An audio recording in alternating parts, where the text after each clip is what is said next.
화천대유의 로비 대상이었던 이른바 50억 클럽 명단을 야당에 공개했습니다. 이름이 거론된 당사자들은 사실 무근이라는 입장입니다. 성남도시개발공사가 민간 초과이익 환수 조항을 돌연 삭제한 것을 두고 이재명 당시 시장이 사전에 인지했는지 여부가 논란입니다. 성남도계공의 설립을 주도했던 의장은 현재 화천대유에서 근무하고 있는 것으로 확인됐습니다. 대장동 의혹을 두고 민주당 내부에서 이재명 게이트라는 첫 언급이 나왔습니다. 서른 의원은 국민 절반 정도가 이재명 게이트로 인식하고 있다고 했습니다. 공수처가 검찰의 고발 사주 의혹과 관련해 정점식 의원 사무실 등을 압수수색했습니다. 제보 사주 의혹과 관련해 박지원 국정원장도 입건했습니다. 확진자 5명 가운데 1명이 돌파 감염인 걸로 집계됐습니다. 중국산 백신 접종자의 인센티브가 괜찮을지 따져봤습니다. 1세대 보이스피싱 조직 총책 김미영 팀장을 잡았습니다. 전직 경찰관이었습니다.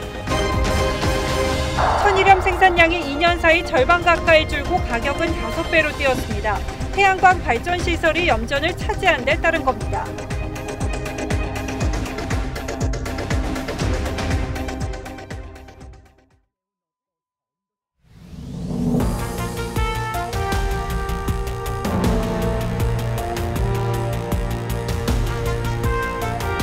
시청자 여러분 안녕하십니까? 뉴스나인의 신동욱입니다.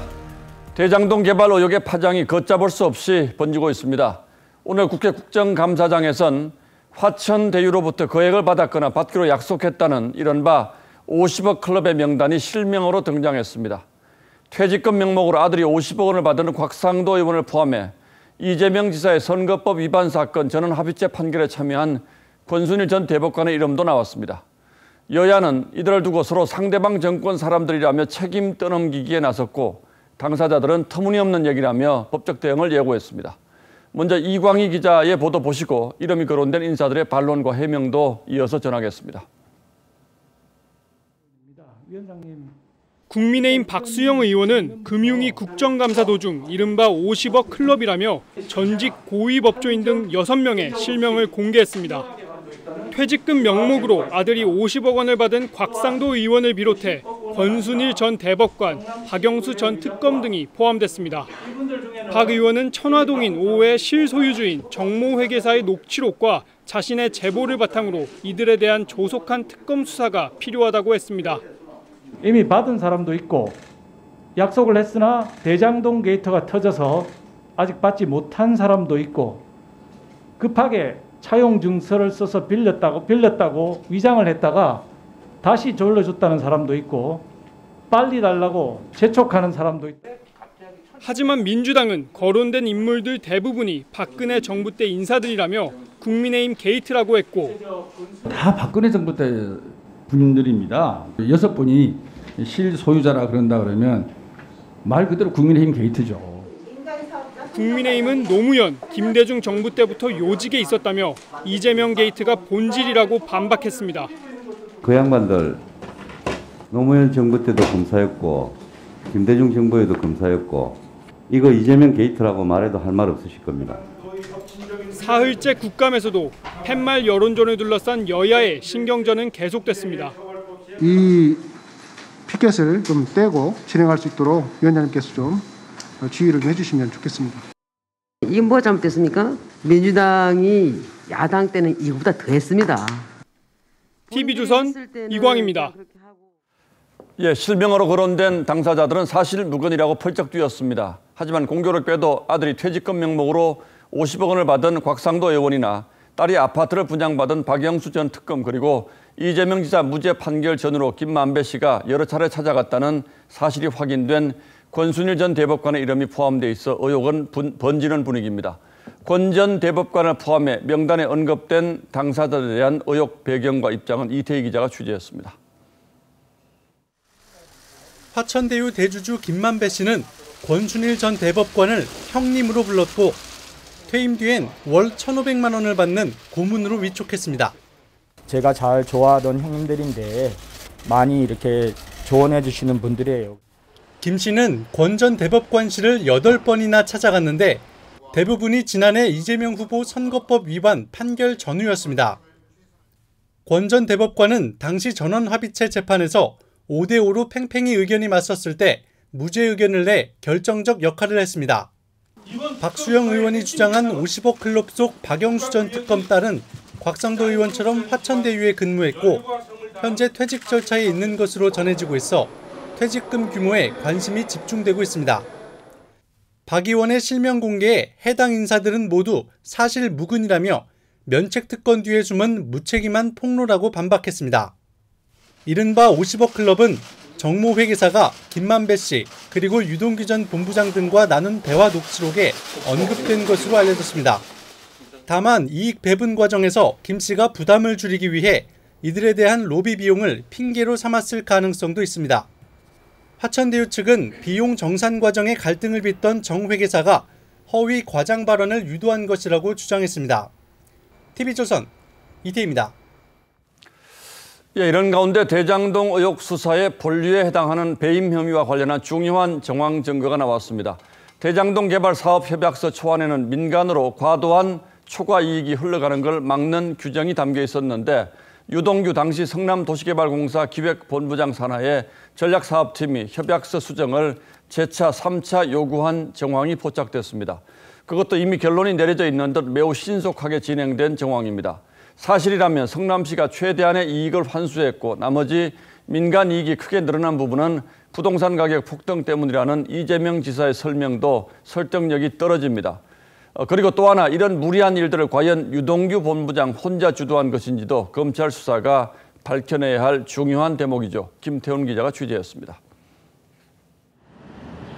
민관 공동개발로 진행된 대장동 도시개발 사업 협약 체결을 보름가량 앞둔 2015년 5월 27일 성남도시개발공사 내 대장동 담당이던 개발사업 1팀에서 유동규 당시 기획본부장이 지휘하는 전략사업팀으로 공문을 보냈습니다. 사업협약서 수정안 검토 요청이라는 제목의 문건이었는데 7시간 뒤 같은 제목으로 재수정된 문건이 올라왔습니다. 전략사업팀장은 두 번째 재수정안이 등록된 지 30분도 채 안 돼 결과 회신을 보냈습니다.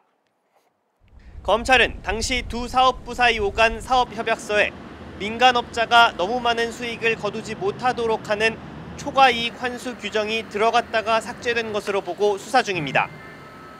검찰은 이와 관련해 이 사업협약서 작성자인 한모 씨를 어제 불러 조사했습니다. 보고서가 여러 번 고쳐지는 과정에 윗선 지시나 압력이 있었는지 진술 확보에 나선 겁니다. 검찰은 중요한 재산의 취득, 처분, 분양가격 등 결정은 시장에게 보고해야 한다는 성남도시개발공사 정관을 근거로 당시 초과이익 환수 규정 삭제 관련 보고가 시장에게까지 전달됐는지도 살펴보고 있습니다. TV조선 김태훈입니다. 이렇듯 검찰 수사에는 속도가 붙고 있습니다. 서울중앙지검은 화천대유 전 대표와 천화동인 1호 대표 등 전현직 핵심 인물들을 한꺼번에 소환해 조사했습니다. 검찰에 취재기자 나가 있습니다. 이채영 기자. 네, 서울중앙지검에 나와 있습니다. 오늘 소환된 사람 가운데는 누구를 주목해 봐야 합니까? 네, 검찰이 일단 오늘 소환 조사한 인물은 총 3명인데요. 이모 전 화천대유 대표와 이모 전 천화동인 1호 대표, 그리고 김모 성남도시개발공사 개발 1처장 이렇게 3명입니다. 조금 전 8시 40분쯤 김모 개발 1처장과 이모 전 천화동인 1호 대표는 조사를 마치고 돌아갔습니다. 검찰은 일단 전 화천대유 대표 이모 씨를 상대로 투자자금 출처와 대장동 수익금 사용처 등 자금 흐름을 주로 물어본 것으로 전해졌습니다. 또 관계사인 천화동인 1호의 이모 대표에게는 실소유자가 누군지 캐물었는데요. 이모 대표는 이재명 지사의 최측근인 이화영 전 경기도 평화부지사의 국회의원 시절 보좌관 출신입니다. 오늘 또 소환된 김모 성남도시개발공사 개발 1처장은 대장동 사업 우선 협상 대상자 선정 심사 등에 참여한 인물인데요. 유동규 전 본부장이나 그 윗선이 사업 설계와 심사 등에 개입했는지 여부를 집중 조사한 것으로 전해졌습니다. 예, 그렇다면 화천대유의 실소유주죠. 김만배 씨 소환은 언제쯤 이뤄질 것 같습니까? 네, 어제부터 계속 관련자 줄 소환이 이어지고 있는 만큼 화천대유 대주주인 김만배 씨의 소환도 임박했다는 관측이 지배적입니다. 다만 김만배 씨 측은 소환 통보는 아직 없었다고 밝혔는데요. 김 씨의 소환 조사 결과가 검찰의 이번 수사에서 첫 고비가 될 것으로 보입니다. 검찰은 유동규 전 본부장을 배임과 뇌물수수 혐의로 구속한 상황인데 김 씨가 그에게 돈을 건넨 혐의를 받고 있습니다. 검찰은 또 김 씨가 유 전 본부장에게 대장동 개발 이익의 25%, 700억 원을 주기로 약속했다는 정모 회계사의 녹취록 내용에 대해서도 확인할 전망입니다. 지금까지 서울중앙지검에서 TV조선 이채연입니다. 예, 사건이 무척 복잡하죠. 그런데 또 다른 줄기의 의혹이 하나 제기됐습니다. 대장동 개발과 쌍둥이라는 평가를 받고 있는 위례 신도시 개발 사업의 사업자인 정모 씨 관련 의혹입니다. 정 씨는 유동규 씨의 구속영장에 3억 원의 뇌물을 건넨 인물로 나와 있는데 뇌물 건넨 사실을 폭로하겠다고 협박해 120억 원을 뜯어갔다는 주장이 나왔습니다. 그야말로 복마전입니다. 더 자세한 내용은 최민식 기자가 설명하겠습니다. 유동규 전 본부장의 구속영장엔 총 8억 원의 뇌물수수 혐의가 적시됐습니다. 화천대유 대주주인 김만배 씨가 5억 원, 위례자산관리 대주주인 정모 씨가 3억 원을 줬다는 겁니다. 김만배 씨는 뇌물을 준 사실이 없다고 부인했습니다. 그런데 정 씨가 유 전 본부장에게 뇌물로 준 3억 원 사진을 공개하겠다고 협박하며 돈을 요구한 것으로 알려졌습니다. 정 씨가 김만배 씨와 정모 회계사, 남모 변호사 등 천화동인 핵심 3인방에게 150억 원을 요구했고 일부 돈이 정 씨에게 전달됐다는 겁니다. 정 씨는 정 회계사, 남 변호사와 위례 신도시 사업대 동업자였지만 대장동 사업에선 참여하지 않았습니다. 그런데 이들이 대장동 사업에서 수천억 원 수익을 거두자 돈을 받으려 한 것으로 보입니다. 사실이라면 위례 신도시 사업을 같이 한 정 씨의 협박을 무마하려 한 것인데 검찰은 성남시 관계자들을 불러 사실관계 등을 확인하는 한편 정 씨의 소재를 파악하고 있는 것으로 알려졌습니다. TV조선 최민식입니다. 삼선의 성남시의원의 시의회 의장까지 지낸 최모 씨가 화천대유에서 일하고 있다는 사실도 저희 취재로 확인됐습니다. 최 씨는 시의회 의장으로 있을 때 성남도시개발공사 설립에 결정적인 역할을 했다는 평가를 받고 있고 성남도시개발공사는 화천대유에 개발 이익을 몰아줬다는 의혹을 받고 있으니 이 취업에도 석연치 않다는 꼬리표가 붙을 수밖에 없습니다. 한송원 기자의 단독 보도입니다. 2012년부터 2년 동안 성남시의회 의장이었던 최모 씨. 2013년 2월 성남도시개발공사 설립 조례안의 시의회 통과를 주도했습니다. 성남도시개발공사 전현직 고위 인사들은 대장동 개발 사업에서 수천억대 수익을 화천대유 등 민간이 가져가도록 설계한 혐의로 검찰 수사를 받고 있습니다. 그런데 최 전 의장이 현재 화천대유에서 일하고 있는 것으로 드러났습니다. 화천대유 측은 지난해부터 주민 입주를 원활하게 하는 업무를 맡고 있다며 최 전 의장이 근무 중임을 확인했습니다. 하지만 그의 취업 계기에 대해선 의회에서 어떤 일을 했는지 고려하지 않았다며 대가성 취업 의혹에 선을 그었습니다. 최 전 의장 역시 다른 직원처럼 최소 5억 원의 퇴직금을 받게 되는지 묻자 화천대유 측은 모든 임직원은 성과급 계약을 했고 직급마다 다르다며 말을 아꼈습니다. 곽상도 의원의 아들이 화천대유에서 퇴직금으로 50억 원을 받고 박영수 특검 딸이 아파트를 분양받아 논란이 된 상황. 취재진은 최 전 의장의 입장을 듣기 위해 수차례 연락을 시도했지만 답이 없었습니다. TV조선 한송원입니다. 예, 이 최모 씨의 과거 행적을 돌아보면 더 석연치가 않습니다. 국민의힘 전신인 새누리당 공천으로 시의원에 당선됐는데 이후 당적을 바꾸어 시의회 의장을 지냈습니다. 그리고 의장 당시 성남도시개발공사 설립안을 날치기 했다는 비판을 받기도 했습니다. 그래서 최 씨의 화천대유 행에 대해서 더더욱 수상하다는 말이 나왔습니다. 최 씨의 과거 행적을 백연상 기자가 따라가 봤습니다. 2013년 2월 성남시의회 본회의장. 성남도시개발공사 설립과 운영에 관한 조례안이 안건으로 상정됐는데 당시 여당이던 새누리당 소속 시의원 상당수가 퇴장하는 진통 끝에 찬성 17표, 기권 1표로 통과됐습니다. 당시 반대했던 시의원들 사이에선 날치기 통과라는 주장에 성남도시공사 설립 후 뒤치다거리는 100만 성남시민의 몫이라는 우려까지 제기됐습니다.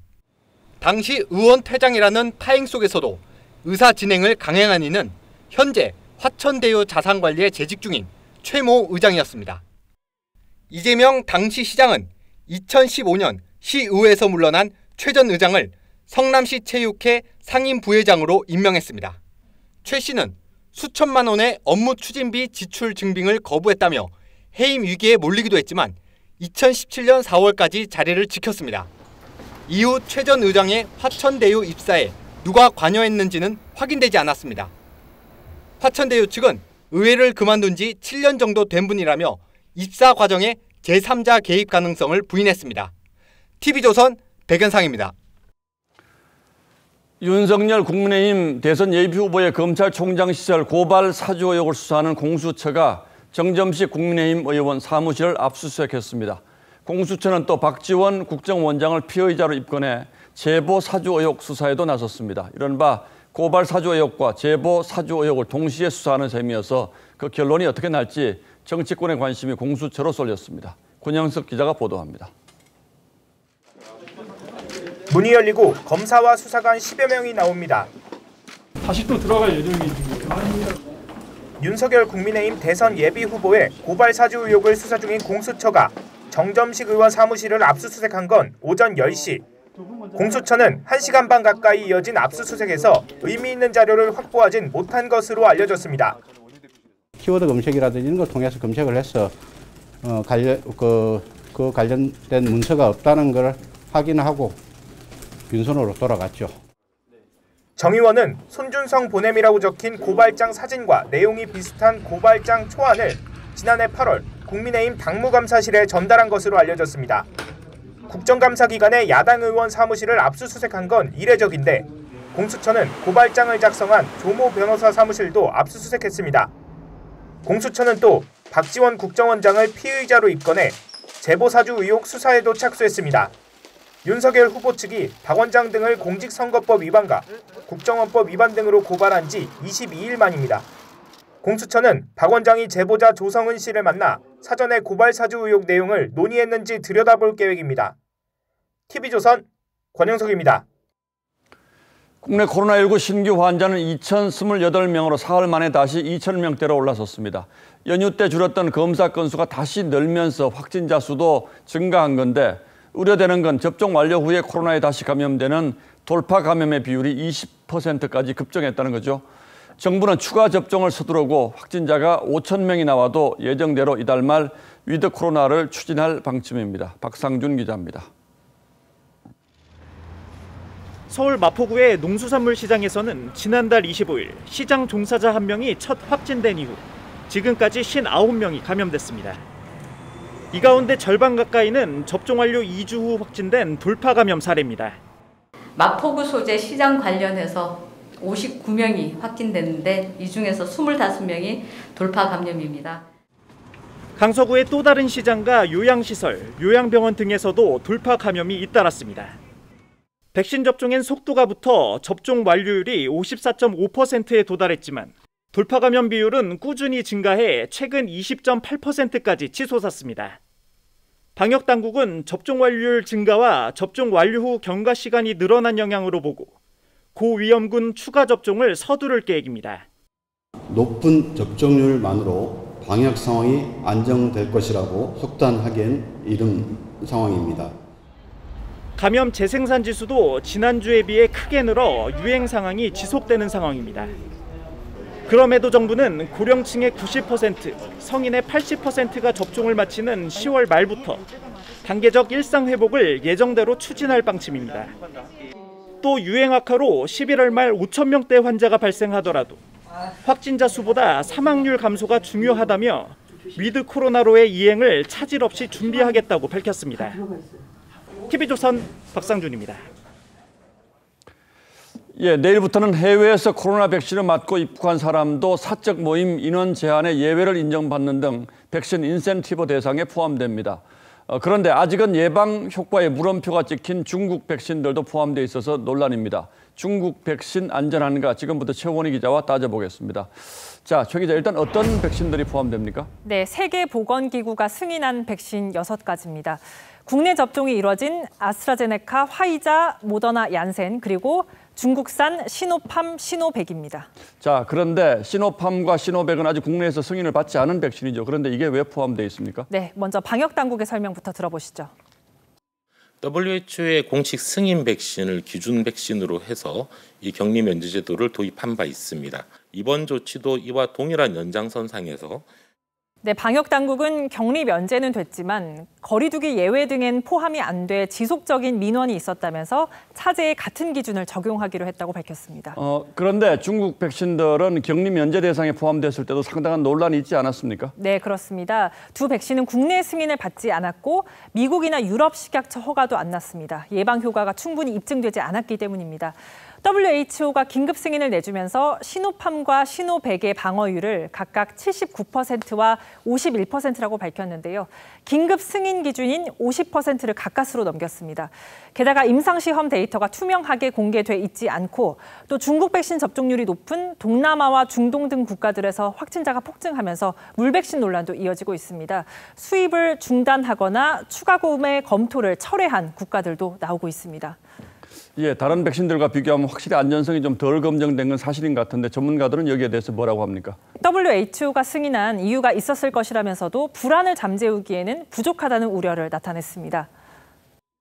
남미나 중동에서 또 태국에서 중국 백신을 많이 접종했는데도 돌파 감염이 많이 생기니까 중단하고 아스트라나 파이자 이렇게 놓고 효과에 대한 평가의 자료들이 그렇게 많지 않습니다. 많은 전문가들이 중국 백신에 대한 의구심을 네, 정부 입장에서는 똑같이 WHO가 승인이 됐는데 어떤 건 용인하고 어떤 건 뺐을 때 발생할 수 있는 형평성 논란도 고려한 것으로 보입니다. 예, 그렇다면 물백신 논란에도 불구하고 중국산 백신을 이번에 포함시킨 건 중국 정부를 의식한 외교적 선택일 수도 있습니까? 네, 그렇습니다. 예, 처음에 우리 백신 도입이 왜 이렇게 늦어졌느냐고 비판할 때는 국민들의 안전이 최우선이다 이렇게 이게 정부의 입장이었는데 이번 경우를 보면 어쨌든 중국산 백신에 대해서는 통 큰 결단을 내렸다 이렇게 볼 수도 있겠네요. 네. 예, 최원희 기자 잘 들었습니다.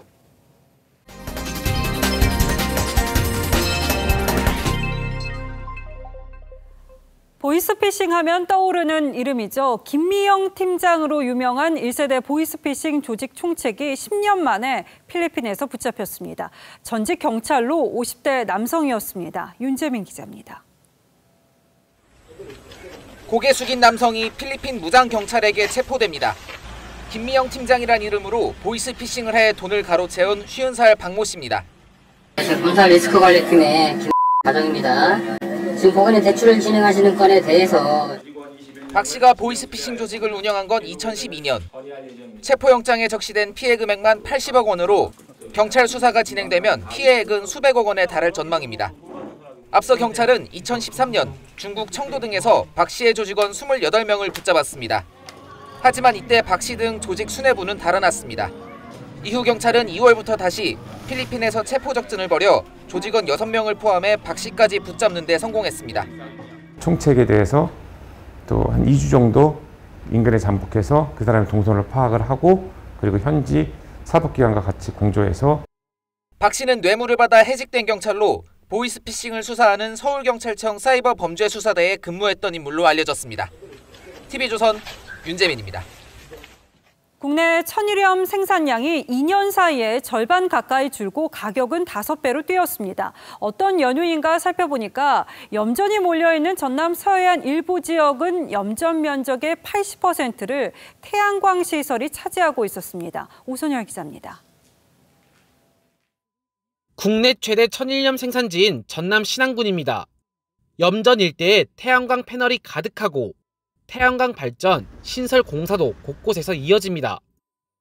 이곳 신안 일대에서만 지난 1년 동안 염전 14곳이 태양광 발전 시설로 변했습니다. 지난 2016년 3,800헥타르에 이르던 전국의 염전 면적은 최근 5년 사이 3,050헥타르로 줄었습니다. 축구장 930개 면적에 이르는 염전이 사라진 겁니다. 염전이 많이 이제 축소가 됐습니다. 북부권에 있는 염전들은 거의 50% 이상이 많게는 80%까지도 감모가 됐고 농촌 고령화의 일손 부족으로 염전의 수익성이 떨어지자 염전 운영을 포기하는 곳이 속출했기 때문입니다. 지금 태양광으로 많이 전환하는 염전들이 많은데요. 예, 그거는 이제 천일염을 농사 짓는 분들이 수익성이 안 맞아서. 염전 면적이 줄면서 천일염 생산량은 2년 만에 절반 가까이 뚝 떨어졌고 가격은 최대 5배까지 껑충 뛰었습니다. 가격 상승이 반가운 소식만은 아닙니다. 어느 정도만 좀 가격이 낮아졌으면 좋겠습니다. 비싸도 쓰긴 쓰는데 약간 양을 좀 줄인다고 봐야죠. 염전이 태양광 패널로 뒤덮이면서 소금 대란 우려와 함께 천일염 생산자들의 생계도 위협하고 있습니다. TV조선 오순혜리입니다. 경기도의 한 폐교에서 50대 교육청 직원이 숨진 채 발견됐습니다. 숨진 공무원은 직장 내 괴롭힘을 호소하는 메모를 남겼습니다. 구자영 기자입니다. 리모델링 공사가 진행 중인 경기도 안성의 한 폐교입니다. 지난 2일 오전 11시쯤 이곳에서 안성교육지원청 소속 공무원 50대 A씨가 숨진 채 발견됐습니다. 숨진 공무원 A씨는 평소 이 폐교의 공사 감독 업무를 맡고 있었습니다. 숨진 A씨는 직장 내 갑질과 괴롭힘을 호소하는 짧은 메모를 남겼습니다. 유족들은 숨진 A씨가 지난 5월 동료들과 의견 충돌이 있은 뒤 따돌림에 시달렸고 이후 직장 괴롭힘을 호소하는 탄원서를 제출한 뒤에는 직장 상사의 불합리한 업무 지시가 이어졌다고 주장합니다. 한말로 막 하면서 그런 분위기를 조성하고 또 어떤 일이 생기면 이분은 소외시키고 다른 분들끼리만 이렇게 얘기를 하는. A씨가 숨지기 하루 전인 지난 1일 직장 상사 B씨는 경찰, 심리상담사와 함께 폐교를 찾아 A씨를 만났습니다.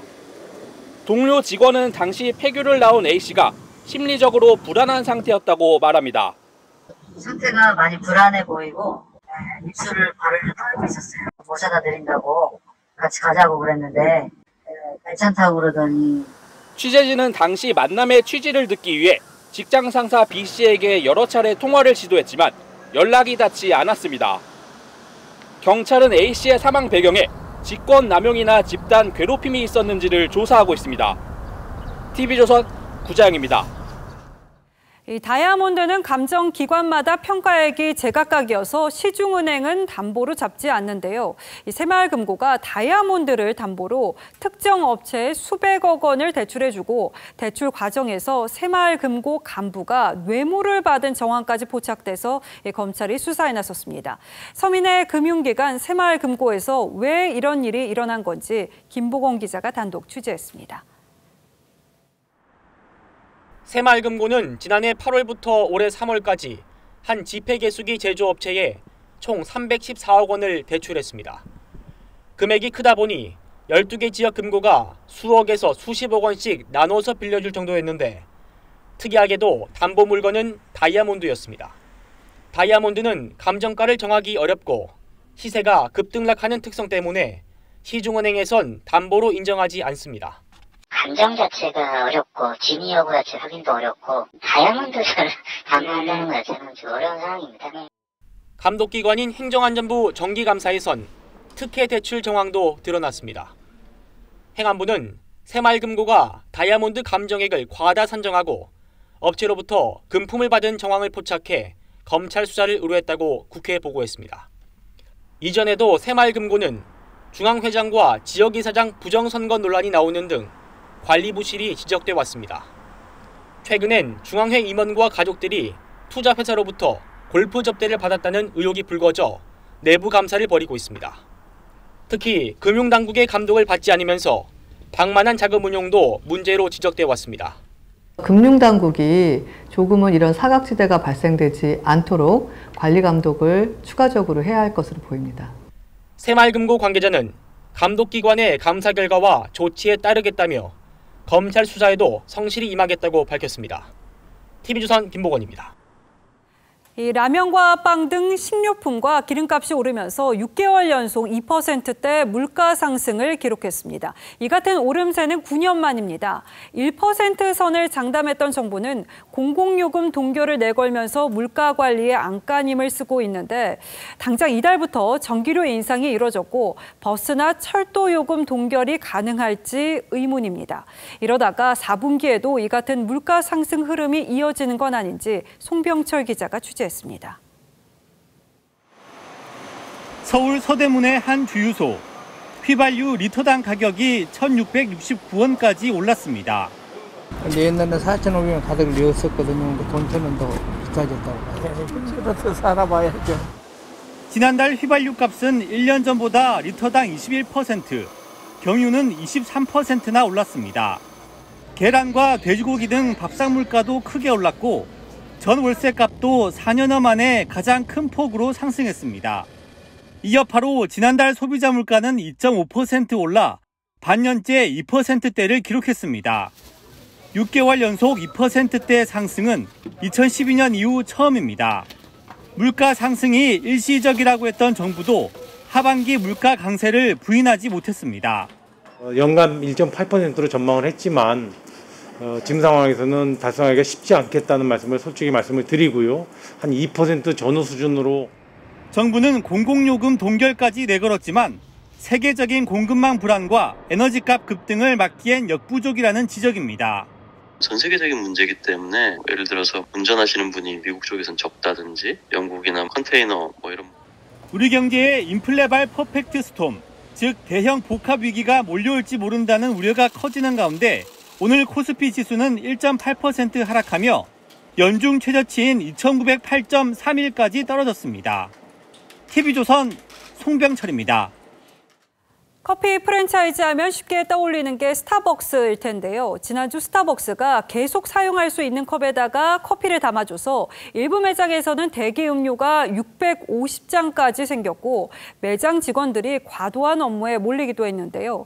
이 스타벅스 직원들 내일과 모레 첫 단체 행동에 나섭니다. 오늘 포커스는 스타벅스의 무슨 일이에 맞췄습니다. 여름에는 바캉스 용품, 겨울에는 크리스마스 에디션, 달마다 때마다 행사는 이어집니다. 스타벅스 굿즈는 500여 종. 한정판이다 보니 출시할 때마다 손님들이 몰립니다. 또 매번 특별 음료도 바뀌는데 직원들은 매번 일도 새로 배워야 하지요. 출시될 때마다 음료나 원두, 푸드 이런 것을 숙지를 해야 되고 이제 또 나중에 테스트를 해야 되다 보니까. 지난주에 열린 다회용 컵 증정 행사는 그중에서도 인기였습니다. 1시간 이상 대기는 기본이고 대기 음료는 최대 650잔까지 늘어났죠. 하지만 이렇게 바쁜 날에도 특별 수당이나 인력 충원은 없고 코로나로 근무 인력까지 줄어 일은 더 많아졌다고 직원들은 호소합니다. 굿즈 출시 빈도도 좀 늘어나고 업무 양도 이제 과중되다 보니까 직원들이 힘들어하게 된 계기가 됐습니다. 지난해 스타벅스 매출은 2조 원. 이 가운데 굿즈로만 10%에 달하는 2천억 원을 벌었습니다. 직원들은 과도한 굿즈 마케팅이라며 창립 22년 만에 처음으로 단체 행동을 예고했습니다. 익명 게시판 앱에서 진행된 시위 문구 모집엔 1,127명이 참가했죠.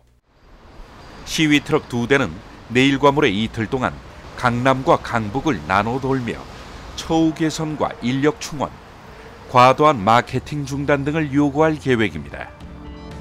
하루 방문객만 80만 명에 국내 커피 시장 절반을 차지하는 스타벅스. 이번 사태에 대해 스타벅스 코리아 측은 예상보다 많은 수요가 몰렸다며 준비 과정이 소홀함으로 업무의 과중함과 큰 부담을 지웠다고 공식 사과했습니다. 뉴스나인 포커스였습니다. 다음 뉴스입니다. 경선 막바지에 접어든 민주당에선 대장동 의혹을 둘러싼 내용이 깊어지고 있습니다. 급기야 이낙연 후보 측에서 이번 사건은 이재명 게이트라는 말까지 나오며 철저한 수사를 주문했습니다. 당 지도부가 이재명 후보를 과도하게 감싼다는 주장도 함께 나왔습니다. 장용욱 기자가 보도합니다. 이낙연 캠프 공동선대위원장인 서른 의원은 논평을 내고 국민의 절반 정도가 이재명 게이트로 인식하고 있다며 국민 눈높이에서 대장동 게이트를 다뤄야 한다고 주장했습니다. 여론조사를 인용한 형식의 발언이었지만 당 내에서 이재명 후보의 연루를 기정사실화하는 표현이 등장한 건 처음입니다. 이는 당 지도부가 대장동 의혹에 대해 국민의힘 게이트라며 이재명 후보를 감싸는 데 대한 불만 차원에서 불거졌습니다. 핵심 당사자들은 모두가 하나같이 국민의힘과 관련된 전현직 인사들입니다. 설 의원은 유동규가 측근 중에 측근, 신복이라는 사실을 삼척동자도 한다며 이재명 후보가 실적 부풀리기, 책임 전가, 꼬리 자르기 등으로 일관하고 있다고도 지적했습니다. 이낙연 후보는 야당이 주장하는 친문 검찰에 의한 부실 수사 가능성에 힘을 싣기도 했습니다. 그렇게 되지 못한다면 여러 문제가 민주당이나 대한민국에 생길 수 있다. 이재명 후보는 열린민주당 TV에 출연해 국민의힘 게이트 주장을 반복하며 정면 돌파에 나섰습니다. 이재명이 한다는 거 막 의회시켜가지고 몇 년 동안 저지하고 그래도 민간 합작 투자한다는 게 적자난다고 못하게 생 난리를 쳤는데 그리고 나중에 돈을 먹은 것도 지들인데. TV조선 장용욱입니다. 예, 국민의힘은 이준석 대표와 대선 주자들이 한자리에 모여서 특검 도입에 한 목소리를 내면서 장외 여론전에 나섰습니다. 검찰총장 출신인 윤석열 후보는 검찰 수사의 문제점을 질타하면서 끝까지 파헤치겠다고 했고, 홍준표 후보는 문재인 대통령이 특검을 수용하지 않으면 비리를 은폐한 대통령이 될 거라고 압박했습니다. 야당 상황은 황선영 기자가 취재했습니다. 국민의힘 대선 주자들이 한자리에 모여 특검 수용을 외칩니다. 즉각 특검 수용하라! 수용하라! 수용하라! 윤석열 후보는 대장동 게이트는 공공의 탈을 쓴 약탈이라면서 끝까지 파헤치겠다고 했습니다. 또 의혹이 아니라 확인된 배임 범죄라고 주장하며 공동주범으로 이재명 후보를 직접 지목했습니다. 공동주범이 이재명 성남시장 그리고 유동규 이렇게 확실하게 나온 범죄 사건. 지금 시간이 얼마나 지났는데 도대체 이따위로 수사합니까? 다른 주자들도 돼지, 감옥 등 강도 높은 표현에 비판을 쏟아냈습니다. 돼지 눈에는 돼지만 보인다 이런 표현을 썼던데요. 이재명 지사 본인이 돼지죠. 이재명이 갈 곳이 청와대가 아니라 감옥이라는 것을.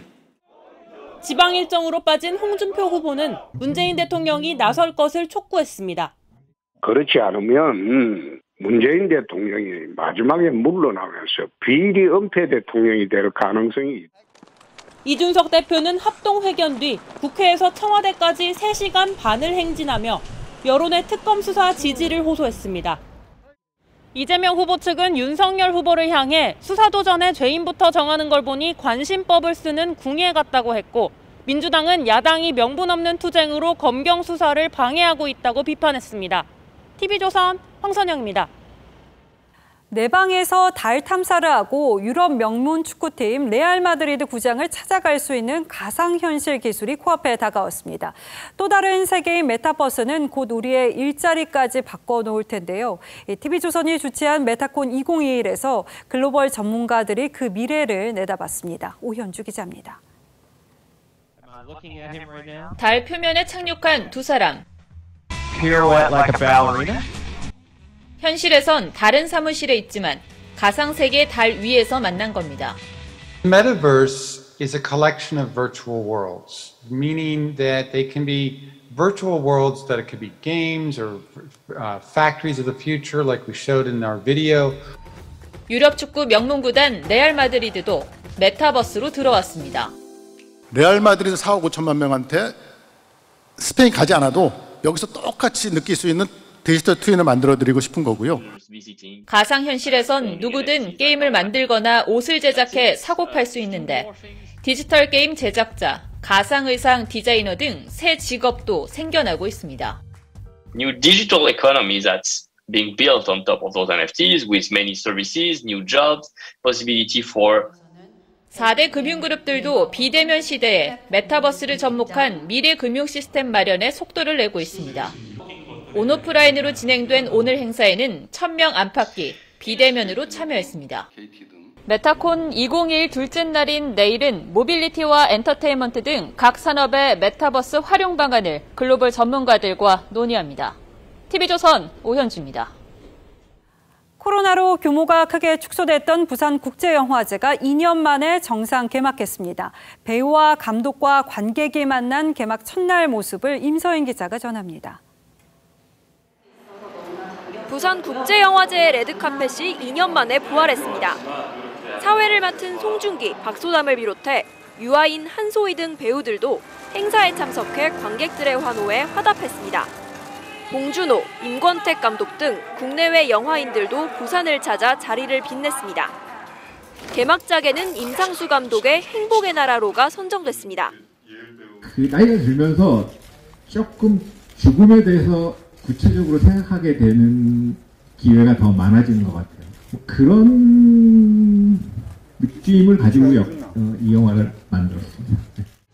올해는 70개국 223편의 영화가 초청됐는데 칸 영화제 황금종려상을 수상한 티탄, 베를린 영화제 황금곰상을 받은 베드럭 뱅잉 등 수준급 작품들이 포함됐습니다. 작품당 1회씩만 상영했던 지난해와 달리 작품당 2, 3회씩 상영하고 전체 좌석수의 50%를 운영합니다. 올해는 백신도 맞고 해서 또 여기서 새롭게 다시 시작하는 것 같이 영화제 열리는 것 같아서 개막작도 보고 갈 예정입니다. 특히 이번 영화제에서는 OTT의 존재감이 커진 영화 산업의 현주소를 반영한 온스크린 섹션을 통해 지옥, 마이네임 등 OTT 제작 드라마를 선보입니다. 코로나를 딛고 정상 개최된 영화제의 첫날, 전 세계 영화인과 관객들이 함께 호흡하며 열흘간의 축제에 막을 올렸습니다. 부산에서 TV조선 임서인입니다.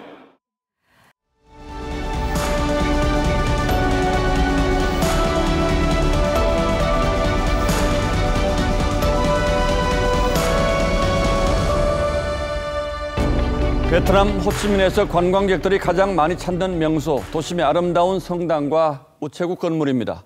19세기 식민지 시절 프랑스가 지은 노트르담 대성당과 중앙 우체국 사이의 광장은 그래서 언제나 사람들로 붐빕니다. 해질녘 광장에서 피라미드처럼 빵을 쌓아 올린 쟁반을 고기하듯 머리에 인 행상이 어느 여행자 카메라에 잡혔습니다. 곁에 낀 플라스틱 통에서 종일 뙤약볕에서 빵판 돈을 꺼내 한 장 한 장 헤아립니다. 그에게 이보다 더 행복한 순간이 있을까요?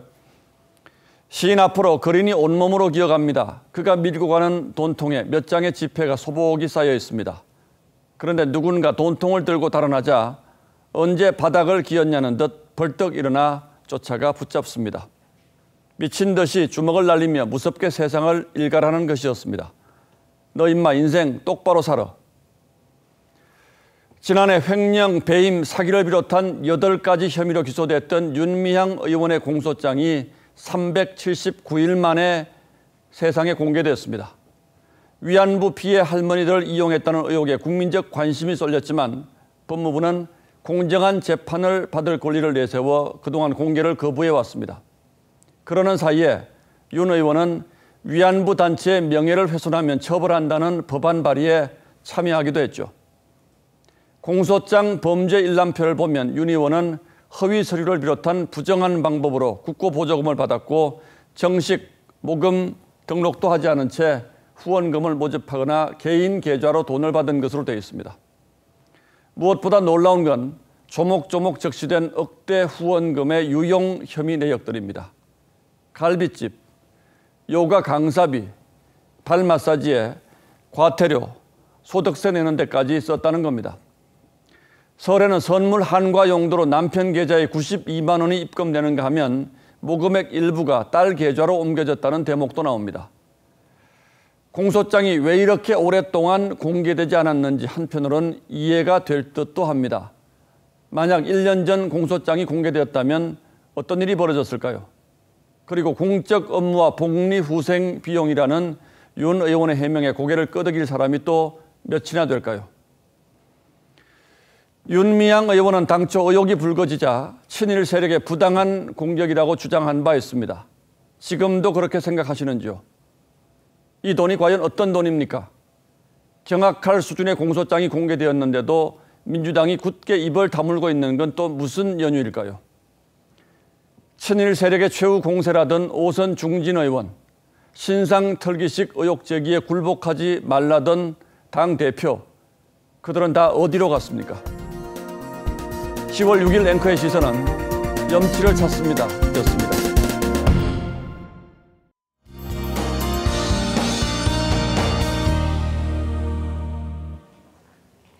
연일 비 소식을 전해드리고 있습니다. 지금은 비가 대부분 소강 상태에 들었는데요. 새벽부터 다시 내리기 시작하겠습니다. 내일은 중부와 경북 지역을 중심으로 5에서 40mm가량이 오겠습니다. 특히 출근길에는 비의 안개까지 더해지겠는데요. 교통안전에 유의하셔야겠습니다. 강원과 충청 이남 지역에서는 200m의 앞이 겨우 보이는 수준이겠습니다. 남부 지역은 가을이 무색할 정도로 늦더위가 이어지고 있습니다. 내일 대구의 한낮 기온은 28도, 광주와 목포는 27도까지 오르겠습니다. 서울의 경우는 19도에서 출발해 한낮에는 22도까지 오르겠고요. 청주와 대전의 낮 기온은 25도를 보이겠습니다. 모레와 글피에는 대체로 흐린 날씨가 이어지겠고요. 일요일에는 전국에 또 다시 비가 내리겠습니다. 날씨였습니다. 예, 10월 6일 수요일 뉴스9은 여기서 모두 마치겠습니다. 시청해주신 여러분 고맙습니다.